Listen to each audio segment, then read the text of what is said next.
This is a special edition of the Three Man Week College Basketball Best Bets Show presented by BetRivers, all made possible by the Field of 68. I definitely butcher that intro, Kai, because there's just a lot going on in my mind right now. I'm just a very humbled, very fortunate man. I'll address my own Yes. accomplishments. But first, shouts to Martin Luther King. A great ode to him in this lovely, glorious day and all that he did for our fine nation. There was some basketball yesterday, Jim. I don't really care about what happened yesterday all that much, but you can tell the folks out there what transpired, I guess. I want you like this the whole show. I like that casual arm up. That's good. That's good point. Yeah, My perfect. feet are my feet are above my hips right now, just for context. I assume people assume that with my seat, but yeah, they're Yeah. very elevated right now. Matt is in celebration mode right now, and I'll let him say why. I noticed UConn being bad yesterday. 21 turnovers at home against St. John's, double-digit loss at home to St. John's. It seems like the guards are kind of catching up to them a little bit. They got a lot of quantity this offseason in the portal, and it seems like, okay, we'll throw enough at the wall and something will stick. But turns out Diarra, Aline, Calcaterra, Newton, they're not really top five in the Mhm. country guards. And that's showing up. Hawkins and Jackson can only cover for so much, Kai. It seems like UConn is fading back to the pack a little bit here. Unfortunately, Jim, and yes, I point the finger at Dan Hurley a little bit. I think you have to. He's got a lot of talent still, a lot of talent. I still think they're pretty good, but gosh, that loss to St. John's is tough. Hard to really defend them on that one. Yeah, I mean, my takeaways Xavier Marquette game was awesome. Two great teams. I think both are incredible. They're both ahead of UConn in the Big East standings.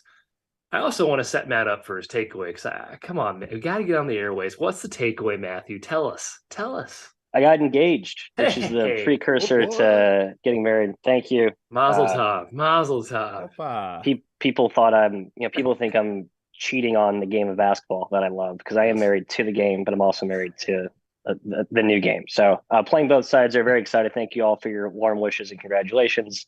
Um, let's get to it, shall we? Kai, I'm going to you here first for Yeah, our kickoff on the outline. Yeah, I didn't watch much basketball yesterday, so I have no actual takeaways or learnings. yeah, yeah. Um, but it's time for Big Ten country as I lounge in my nice sofa here. Michigan State hosting Purdue.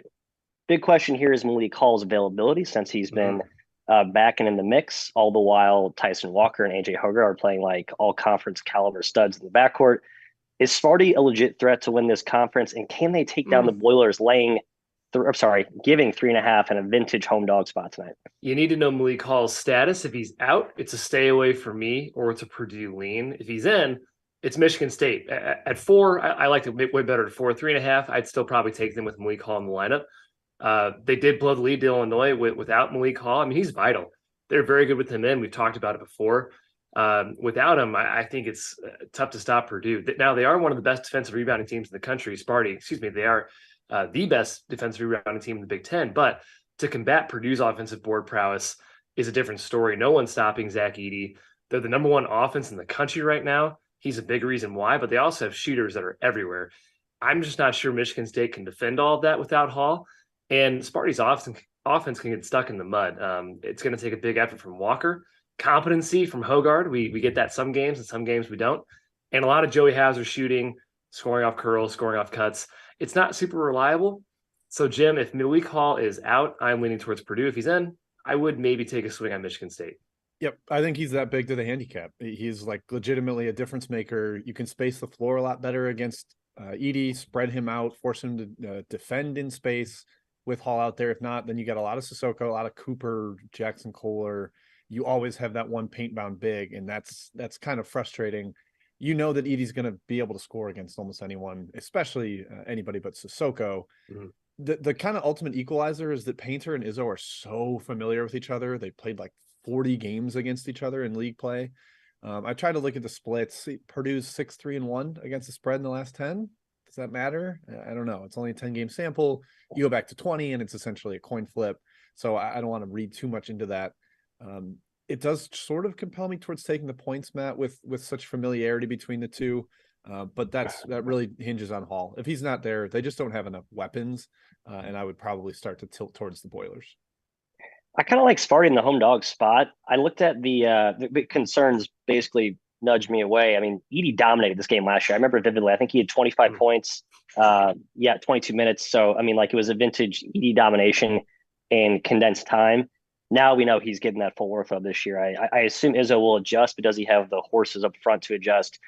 Also, just look at Purdue last game, like pretty impressive performance. I guess you have to, normalize for the fact that there's no Sam Griesel or Juwan Gary for Nebraska, but just to see Purdue look so dominant with Edie being not a decoy, but like not as his dominant self. I think it was a good game for these Purdue, these younger guards who have been good all year, but been inconsistent in some spots. I think to give them some momentum, some confidence that this team isn't so Edie reliant. Yeah, Purdue's a tough nut to crack. I think we all agree that they're probably a little bit overrated, but are they? I don't think they're like a hard sell though at this point. I'm not going to go that far. But yeah, whole status is huge there. All right, staying in Big Ten country, Jimbo. Actually, I'm going to Kai because Kai is the OG Minnesota Gopher Goliath. Although I've been, I think, the biggest Gopher fan on this program, and I've been, partially correct recently because the Gophers are playing much more competitively. They're actually scoring points. Kai, imagine what a healthy Jamison Battle does for that team. Yeah. But Illinois, they seem back. So what gives in this matchup? The current spread, I think, is 9. So kind of a big spot for a home dog here in the Big Ten. It is. Illinois is rolling. 3 straight wins, 3 straight covers. Do we caveat those at all, though? No Tyler Wall against Wisconsin, Nebraska, and then Malik Hall gets hurt after they were down in the second half. Yeah, close. I'd say it's still a good sign for Illini fans. They've clearly found some chemistry, I guess. I'm not going to say it's because of Sky Clark, but perhaps internally they finally took Brad Underwood's messaging, his tough love, and it's showing up on the court now. Minnesota's been competent too. They have 3 straight covers of their own, and I watched that whole Ohio State game. I was impressed with Ben Johnson's game plan. It was basically we're slowing every possession down to a crawl, and no doubt it's going to be the same thing here. He wants to minimize possessions in this game. In that sense, Jim, the spread feels a little bit big. I don't think the barn is a huge home court advantage anymore, but considering this game could be low possession, Minnesota can control the pace. They can probably stick within double digits here. Illinois has the better matchups. It might be tough to play Dane Danger. Dawson Garcia can definitely take him into space, but on the other end, he's crushing Minnesota on the glass in the post. We'll see what Underwood does with him, but I kind of dancing bear. Minnesota. I'm staying away. The dancing bear. Yeah, dancing bear, Mr. Danger. I like Minnesota. I just think it's a few too many points at home, and they are much better than they were earlier in the year. Their freshmen, Payne, Ola Joseph, Carrington, they're all improving. And then, the healthy battle factor is major. The fact that they have a competent offense now, can actually score with people and be efficient in the half court, that's massive.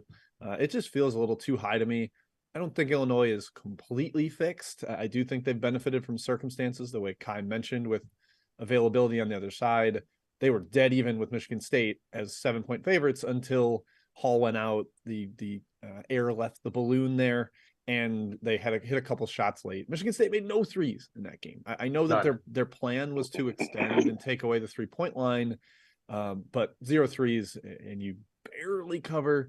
I don't think Illinois is like this perfect team going forward. So Matt, I definitely lean towards Minnesota here in the home dog spot. Hardly Minnesota. Didn't bet it because I'm still a stubborn Illini backer, and I think there's a little bit of runway for them to get back to that elite level we saw them earlier. But just look at Minnesota this year compared to last year. They're probably, I'd say they are more talented this year, although they're younger this season. So you kind of have to, those kind of, net each other out. Last year, Minnesota had that awesome run to start non-con and really kind of faded the conference. This year, I think it's just a flip script with the injuries they had, the youth they've had. So there's definitely some value here for the next, couple weeks with the Gophers. I keep choosing the wrong spots to back them or not back them. I didn't play them last game because, Zach Key was going to play for Ohio State, and it turns out, Minnesota ends up winning there at Ohio State. So one more number here, Matt. Minnesota is leading the Big Ten in defensive 3-point attempt rate. So they're taking away threes the best, and opponents are making 44% of their threes that they're actually getting. So I think there's going to be some regression there where Minnesota opponents aren't going to shoot 45% from deep. Yep. Agreed, Jimbo. All right, we're going to ACC country, Kai, down to Coral Gables, where Miami Florida is hosting Syracuse. I faded Miami last game, annoyingly. They were, I think, 13 of 18 from 3, and Boston College had every right to be in that game. But it was a reminder, Kai, that this Miami team is an all-the-way awesome elite shot-making team. I tend to think they're a little bit overrated in general, but I think their shot makers and shooting is as good as advertised. So I guess my takeaway is tread lightly when fading the Canes, Kai, although I do think the spread's a little high at 7. Yeah, after that game, they lost to NC State, right? NC State got them in overtime. That's right. There was 2 games ago. Impressive win for the Wolfpack. Yeah. I had in my head that Miami was a good zone team. they're just average this year. They don't really have a ton of willing outside shooting. We know Wong, Pack, and Miller are capable, but it's not their number one option. And they are a solid offensive rebounding team, but the numbers don't pop out at you. I think Omier does get second chances for them, but I expect them to be a little bit more dominant in my head. So that advantage kind of goes out of the window there for me. Syracuse also quietly 5-2 in the ACC, somehow not totally dead from an at-large or a conference perspective. There is talent here. They have a couple wild cards with Girard, and their freshman Chris Bell's been excellent. They can get hot. 7 points, I kind of lean towards Syracuse actually, but I got nothing strong here. Certainly not in the business of fading the Canes at home, Jim. Yeah, the number is what's keeping me off Miami. I thought this would be a hair lower, especially coming off the loss. Maybe Miami's a little overvalued. I'm going to stubbornly say they're an awesome zone team, Kai, despite the numbers. Yeah. Just like Jordan Miller feels like the perfect stick him at the free throw line, let him be the playmaker, either hit a floater or dish out to shooters. And then Omir's going to be a monster on the glass, just like a headache with his effort level. If you're not going to get a body on him, he will find rebounds. And then the shooting, like Nigel Pack could hit 4 threes in 5 minutes, and suddenly you're just like, why are we zoning this team? So yeah, I would lean towards Miami in the matchup. Number felt a little too high for me to lay it. So I ended up staying away, Matthew. Yeah, I guess I could see why Miami would be relatively worse against zone, and maybe just because they're so awesome against man-to-man, and their pick-and-roll offense is just impossible to guard. And against zone, it's a little bit negated. It's like Wong and Pack are just shooters and not like shot makers, creators. It kind of lessens their value. Just a hypothesis. I have no idea. It makes no sense to me either. We're heading to DC for our final game before we get to chat out round 1. George versus George. That's George Mason versus George Washington. Mason's been subtly improving. And I think it's a team that we thought would be solid preseason, at least I did. And they have the talent to do so. Thought they should have won that game at SLU, which would give them 3 wins. And obviously losing at St. Bonnie's, Kai, is nothing to be embarrassed about. No one wins in Olean this season. All that is to say, I like Mason here today, even though it's a big number against their crosstown rival. Yeah, the Battle of George, Matt. I'm going to disagree with you on the take here, but that's okay. Well, George Mason, first of all, I do want to say, at home, they've been awesome. They're 10-0 straight up. They're 7-3 against the spread, +4 cover margin. Why? I honestly have no idea. But in this game, there is not a lot of home court here. This game, George Washington's 20 miles away from George Mason. There's little home. Historically, these games have been really close, too, between Washington and Mason. It's always within 7 or 8 points. Washington's won quite a bit of them. Mason's won quite a bit of them. And George Washington's been putting a lot of solid efforts forward lately. They've been inconsistent, but they're capable of competing. They have the number 1 offense right now in the A10. They have stars and Bishop and Adams, and Hunter Dean's a really solid post. Good matchup for Joshua Duro. And without ticket gains in the lineup, George Mason's 1-3 against the spread, albeit very, very close. The margins have been razor thin, but I think he matters. It appears to be catching up with him maybe a little bit. And I think 8 points is just a ton. Given these games are close, given the travel's nothing here, George Washington's my best bet at +8.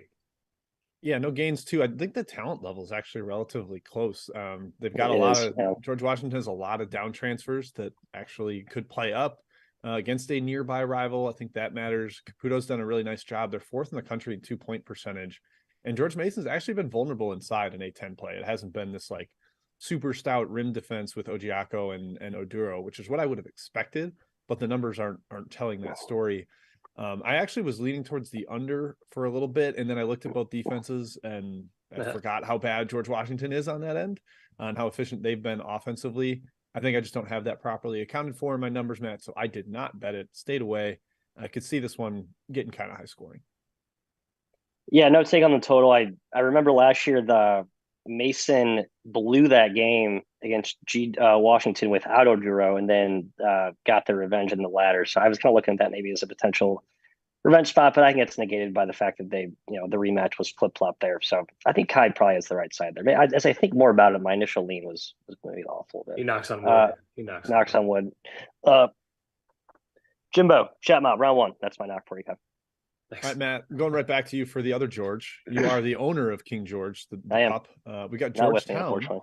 Georgetown, a 14-point underdog at Villanova. What do you got for us here?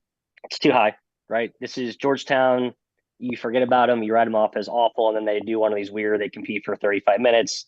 Give Nova a scare, ultimately lose, but they do probably get you a cover. And your fade in Nova team that I think we're learning is kind of in between the Nova we thought to start, and the Nova we saw about 2 weeks ago, kind of somewhere in the middle. Is Brandon Murray back?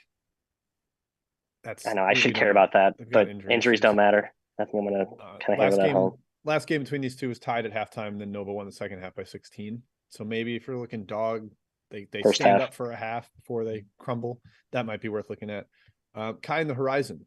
Purdue-Fort Wayne is laying 5.5 at home to Cleveland State, who has been just immensely more competent than we thought this year. I think they play up as a decent underdog in my head. They just blew out IUPUI. Do they compete again in the Hoosier State? I lean their way at 5.5. Yep. I think they can compete. Haven't been blown away by Purdue-Fort Wayne at all. So, yeah, lean their way at 5.5. I believe somebody missed last game for Morton Robinson. He's like a sixth man for Purdue-Fort Wayne. Not a giant. Replaceable. I agree. Yep. Matty Akers in the chat asking you, and not specifically you, but you're getting the question. Montana State is laying 8.5 at Idaho. The Vandals kind of were the bane of our existence for a couple weeks earlier this season. They've tailed off, but is this too many? I actually kind of want to lay it with Montana State, which feels insane given how good Idaho was for that stretch. And they were largely good because of Isaac Jones, who's just been like a revelation, dominant big guy up front, completely lifts the ceiling of that team. But I think there's a scouting report out on him, and there is for sure guys up front for Montana State to guard him. If you take him away for Idaho, they don't really have any other places to turn. So I think the Bobcats in like a Virginia-esque road crockpot type of performance. Yeah. Montana State's got those two British big boys, Bello and Osobor. Bello and Osobor. Kai, we discussed this one very briefly pre-show, but UTEP is getting 7 points at Charlotte. Super low total here, like 122. You and me both like the dog. We do, and we're anti-market, Jim. It's up to 8 at BetRivers. I get it. Charlotte's been really, really good, much better than people expected. They cracked the top 100 recently in KenPom as well. And UTEP, they have one of the worst offenses in the country. It's dead last in Conference USA. It's like 320th in the country. However, I think they can hang within 8. Their defense is really, really good. Should be a pretty ugly game. All right, Matt, back to you for an A10 battle, which it's not the bottom teams in the league right now because Loyola Chicago has emphatically laid that claim. But St. Joe's at LaSalle, the Explorers, a 1.5 point favorite at home here. What do you think? Money's come in here on LaSalle, surprisingly. I actually like Joe's, even more surprisingly for a guy who's been making fun of that team and I guess consequently that coach the last year. But I do think they actually win this game today. They're a little healthier now. I know Greer's been playing better lately. So, Kai, you're a big Greer guy preseason. I've seen some things from him lately. I think Joe's is actually competent. I'll say it. I like him today. When they make shots, they have the highest three-point attempt rate in the A10, but they have to make shots. From Adam, he asked if Cornell can run away from Columbia here. I will take this one. It's a 12.5 point spread, and you're like, okay, Cornell, they're going to slaughter everybody. But this is a stat from John Fendler on Twitter. Ivy double-digit dogs over the last decade are 61 and 35 against the spread. Like, it's just really hard for any of these teams to consistently get blown out. I'd imagine some of those ATS losses are Columbia because they've been the dregs of the league for a little while now. But I just have a hard time with Cornell coming off that monster comeback emotional win. Laying double digits on the road in this league feels dicey to me. I would lean towards Columbia. Coaches are too good. Familiarity is too high. I agree. I like Columbia here. I don't love it because Cornell's my baby, but I like Columbia. Yep. I think there's going to be a lot of points in that one. I like over again. After Kai's easy best bet with Cornell over the last game. It was nice. Yeah. All right, Kai, last one before we go back to the outline. From the SWAC, surprisingly, Aaron Marshall, Pine Bluff on the road at Bethune-Cookman, peanut butter, as we affectionately call Pine Bluff. Bethune-Cookman, a 1.5 point favorite. I think they've been sneakily one of the more disappointing teams in the country, given the talent level. What do you got on this one? I lean Pine Bluff, and that's because Bethune-Cookman's had guys out, and I have no idea who's in or out for this team because they're not covered very well. Derek Carter-Hollinger was one of them. And one more guy that I forgot about. I just kind of said no thanks to this game. Can't trust no injuries. Yeah, I think there's sneakily a lot of good coaches in the SWAC, and Reggie Theus is not one of them. That's kind of a problem. Yeah, this year is an indictment for sure. I thought he was, but this year's been bad. Yeah, no question. All right, Matt, back to the outline. We got a few more that we'll hit in the second portion of Chat Mob. Going to Conference USA. I'm going to talk about a team that has been very disappointing lately. Jim, UAB on the road to Murfreesboro. They travel to Middle Tennessee. A team that's been a little bit erratic, but generally more consistent, and in general, a team I just trust more. Money's coming on UAB, push it up from -1.5 to -3.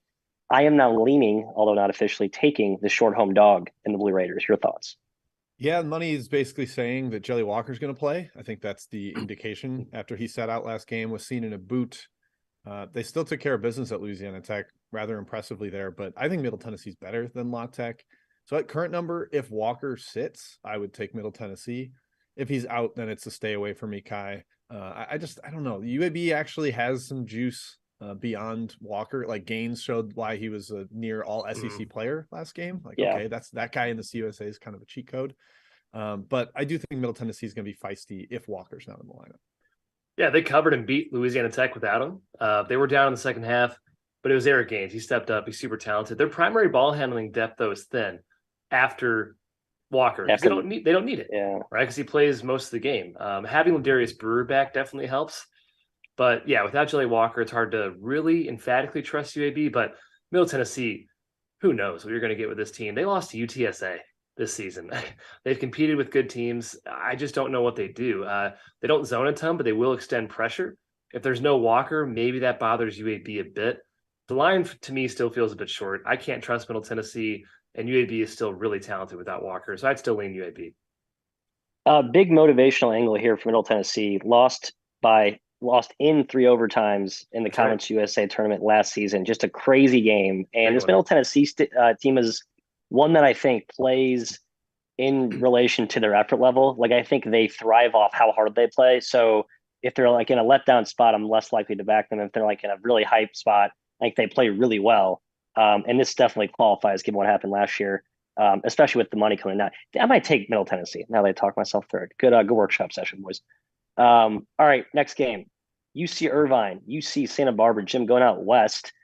We told ourselves, I think you actually coined this last year, I will always never, that's contradictory. I will always bet UC Irvine when they play UC Santa Barbara, or I will never bet UC Santa Barbara when they play UC Irvine. Does that still hold for you, that creed, Jim?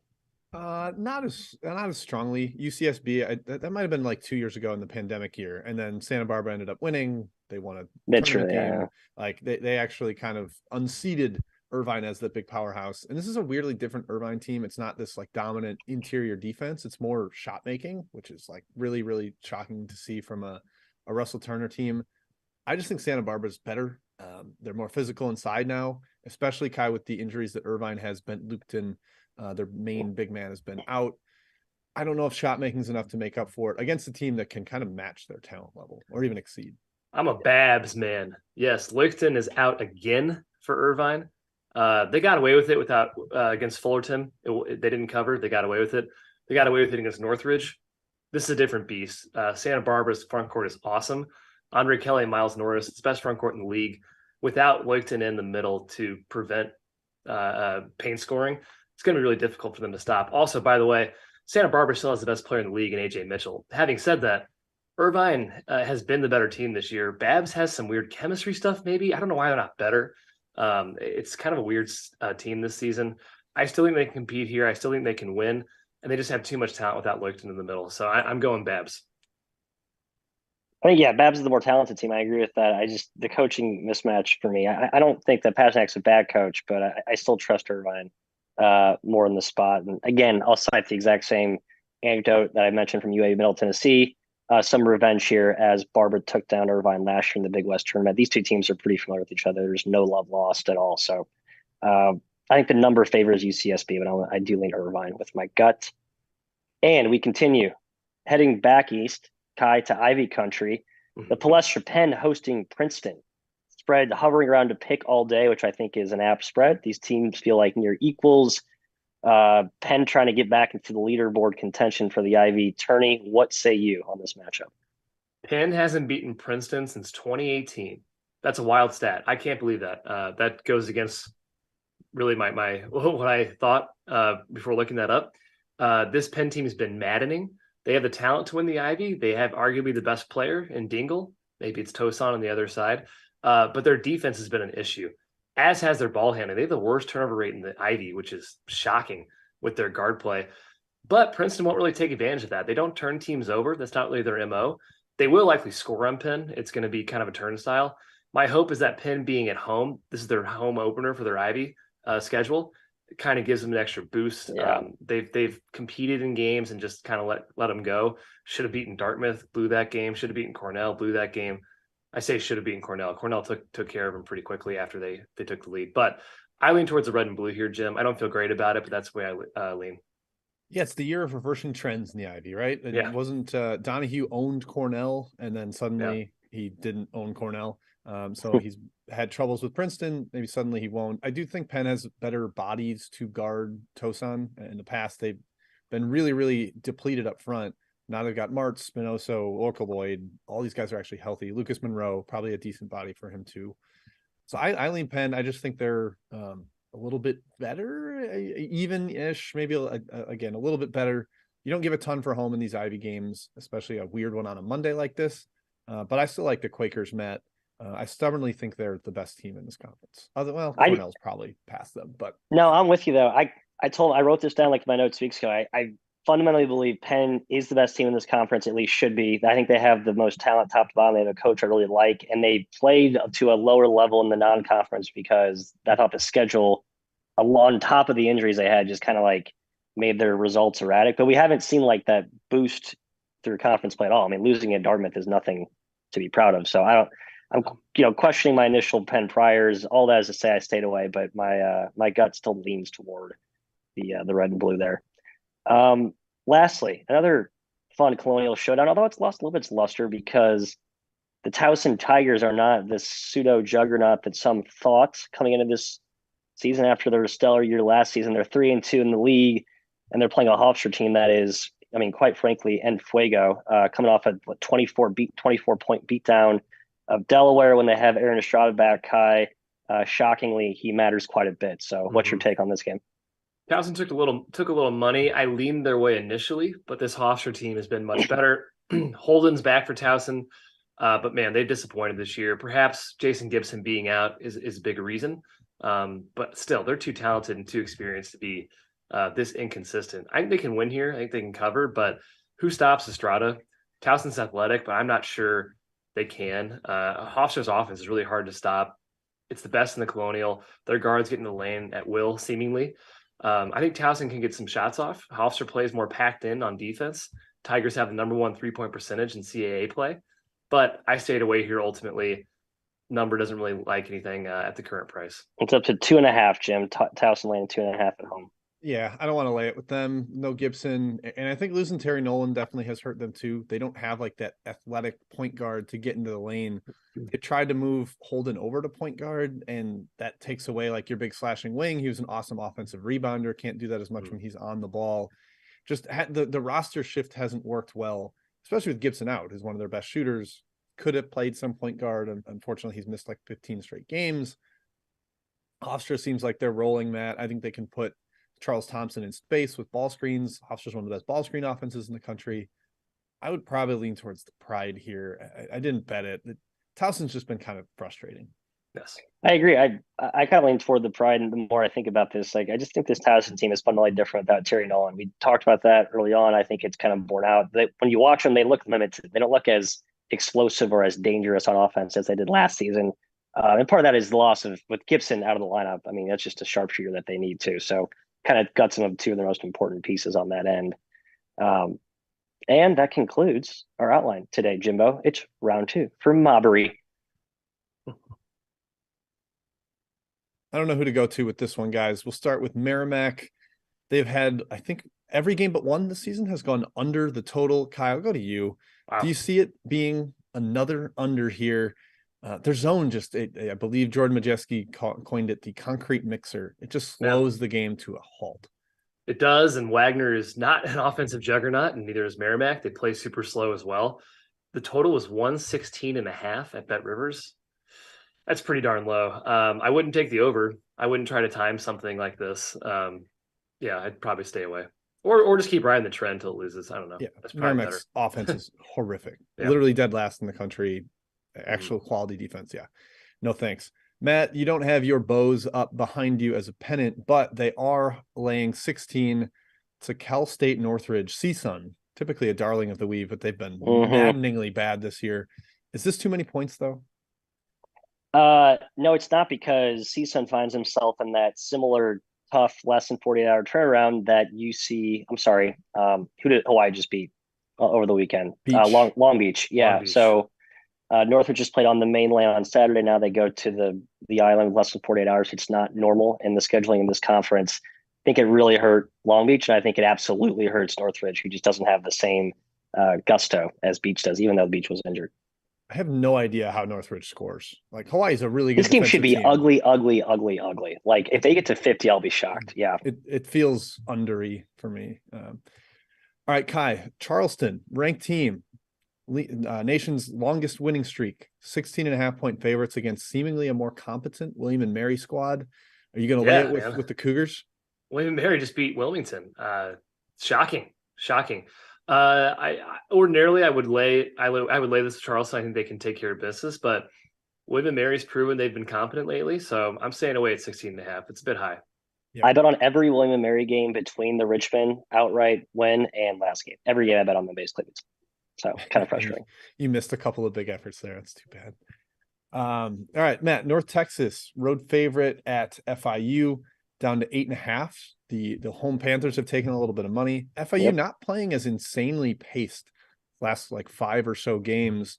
Does that help them here? Like the capability of actually playing in the half court, does it make them compete? Yeah, and it's nice going against North Texas because you're going to have to. North Texas give you the option. But I think FIU Ballard's made some good changes. Like they really were not in full form in non-conference. They played a lot better, very competitive against Florida. I mean, they probably should have beat their crosstown rival, quote unquote. And then Western Kentucky just kind of a tough spot. Now they're back home on a short-ish turnaround while North Texas just makes the short 40-minute drive. So I don't know. A lot of conflicting parts of this handicap. I ultimately stayed away. I like that the spread is lowered. Last game, Tyler Perry kind of went nuts from deep, though. That was the reason they covered. He just hit enough really, really tough shots. So I'll probably sit that out. Kai, a couple questions about this game. Harry R, especially Delaware at Northeastern. Northeastern laying 2. Delaware's taken some money despite the injury question mark of Jameer Nelson Jr. I wrote Delaware up for Action Network. I think the Blue Hens are the side. What about you? Yeah, part of that money's me, Jim. Of course. Yeah, I took Delaware. I don't care if Nelson's out. They can still beat them. Northeastern's terrible. Delaware has plenty of talent without Nelson. So I like the Hens. Frankly, I'm shocked they're a dog. I am too. Delaware has covered 2 of 3 without Nelson. Northeastern has started 10 different guys, 4 more games. They play the most bench minutes in the country. Cohen has no idea who's good on that team. They're just throwing at the wall, and they haven't beaten anybody good in CAA play. I can't believe they're favored either. All right. I'll take this one from Ethan W. because it's an under question. Montana at Eastern Washington, total of 143.5. I do like the under. They had only 71 possessions last game.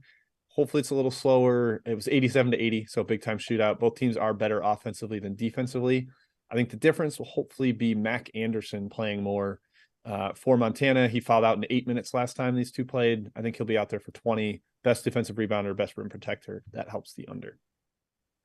Matt, back to the CAA for you. The other team down in the South Beach area, Florida Atlantic, at large contender. They're at Western Kentucky. Is this the spot where the talent plays up for the Hilltoppers as a dog? Yes, and I'm going to be so mad because it's the one year I'm bailing on Western Kentucky, and it's the one year I love FAU, and I don't want them to lose and have their at-large hopes hang in the balance because of the stupid Hilltops underachieving team. But I think this is the game Western Kentucky wins. +5, short home dog, vintage spot. You get a good price. No ACOT. I don't know. At this point, who matters for that team? They've had plenty of talent. No one player matters, apparently. This is a spot they rise up. I think they play well. They get a win today, unfortunately. Wow. Sprinkle it, baby. Sprinkle it. Yeah. They did the same thing to UAB. It's just like this is when they play up, even though Stansbury's still not back on the sideline due to his health issues. All right, Kai, last one. I believe from the chat mob, Dartmouth at Harvard in the Ivy League. Harvard is a 10-point favorite at home against the big double-digit dog. Again, double-digit Ivy dog, yep. Yeah, and Dartmouth has proven it's actually kind of competent. So I would lean towards Dartmouth at +10. Hey, fellas, can we hit the like button for Matt's engagement? Come on, hit the like button. For the There's show, a lot of people watching the show. Hit the like button. For the show, yeah, I lean towards Dartmouth. Harvard, not a good big favorite either. I like that a lot more as an underdog, similar to can't make free throws. Yes, agree. Hard they agree. Cannot make free throws. Well said. All right, that is it. Let's get to best bets. I'll lead it off here. I'm going with Elon, UNC Wilmington under 136. This one is more gut than some of my other under bets on the show, so for warning on that. But they did just play, both played 48 hours ago. Wilmington's off 2 losses. I think their defense just strangles a terrible Elon offense. The first game between these two only had 67 possessions. That'd be great. Unfortunately, they scored 147 points. Very efficient. I don't see that happening again. Like I said, I think the Wilmington defense is locked in following the back-to-back losses, and Elon really, really struggles to score. All right, Matthew, to you. What can Brown do for you? I hope that they can cover for you and I. That's who I am taking, Mr. McKeon. The Brown Bears, not quite a double-digit dog in the vein of our double-digit Ivy dog trend, but they are catching 8.5. There's been some money that's knocked it down, so some sharps tend to agree with me. Not that I really care, but I just think this is a way too high of a number. I know Yale is in sort of that maybe get right spot, that angry spot, but they've been in that spot a couple times and they haven't played well. So I just don't think this Yale team is as good as we saw in the non-con, and I don't think they have the ability at minimum to put teams away convincingly. Like I think they can come out with an awesome first half, but Brown's got the horses to make a little bit of a comeback and keep this competitively. So this one should be close to 8.5. Taking Brown. Before I say mine, Brandon Murray is starting for Georgetown. So if you're a Georgetown backer, good news want to get on the action, that's probably a good thing for you. First half, like we said, maybe. Yeah, first half perhaps. My best bet reminder is George Washington +8. I think they can keep it close against their crosstown rival, we'll say, George Mason. Beautiful. Hey, we got up to 65 likes. Rock on. All right. Good. That's all because of Matt. Way to go, Good Matt. plug, Kai. Good plug. And also because of me. I will try and drum up more life milestone moments to skis out some more likes, but we'll take them organically provided from you guys and come back and join us tomorrow at our usual time. Not this time. That'll be noon Central, 1 Eastern, 10 a.m. Pacific. Until that time, good luck on your wagers, and let's